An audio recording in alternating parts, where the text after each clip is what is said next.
Thank you, Mr. Chairman.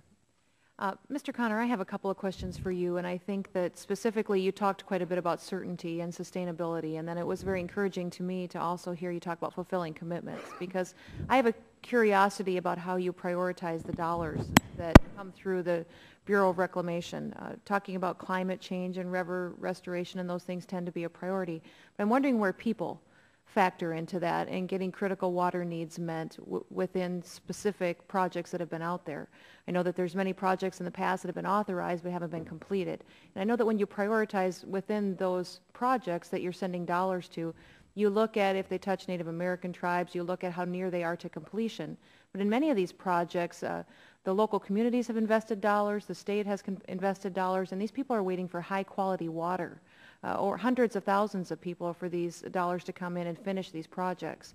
So I'm curious, when you have the amount of dollars that come into the Bureau of Reclamation, how you prioritize those based on the Endangered Species Act, based on river restoration, based on everything else, and how you factor that and prioritize that according to people actually getting their drinking water needs met. Well, I'd say that everything we do is about people, quite frankly.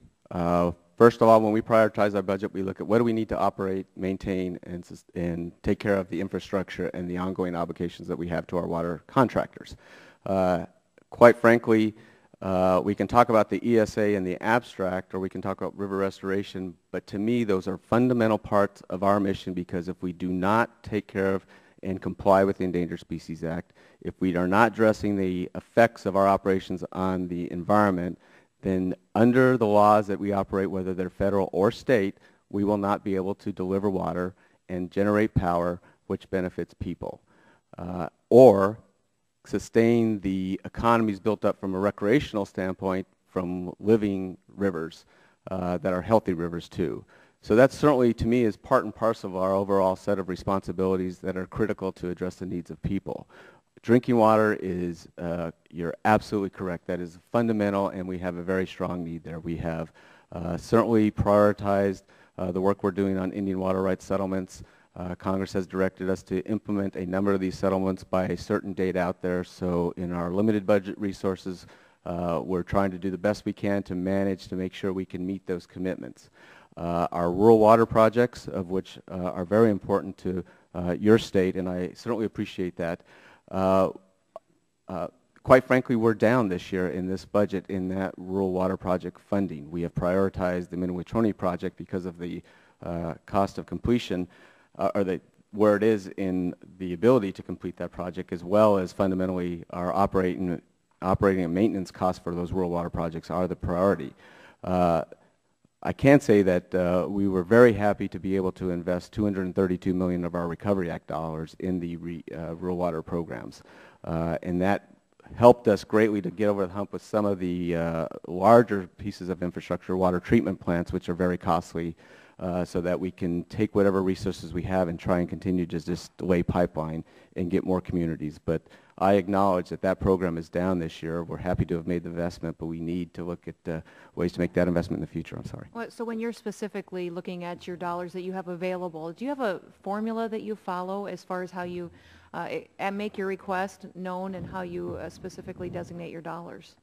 Not a specific formula. As I mentioned, I think operation, maintenance, rehabilitation, those kind of fundamental items are looked at first.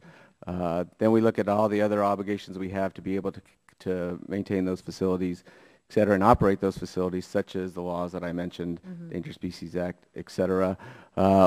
Then we're kind of looking at a balanced set of approaches to deal with the many challenges that we have. You know, we've got 6 billion for basin studies. We think it's very imperative to look at the supply and demand imbalances. Climate change is one factor in that, so we try and have an aggressive program to better understand. We have science and technology related to invasive species that are impacting our facilities. We try, as I mentioned, we have the Indian Water Rights Settlements Program, which are we view as obligations under our budget. So one final question before my time runs out. Certainly. Is, so how do you decide which project to fund over another without using a formula? Well, in each type of formula, so take rural water projects, we do have criteria that we use, just as we have criteria that we use with respect to our... Is population served one of those criteria? It's not at this point in time. Population served is one thing that I'm looking at right now. Okay. All right, thank you very much. I appreciate that.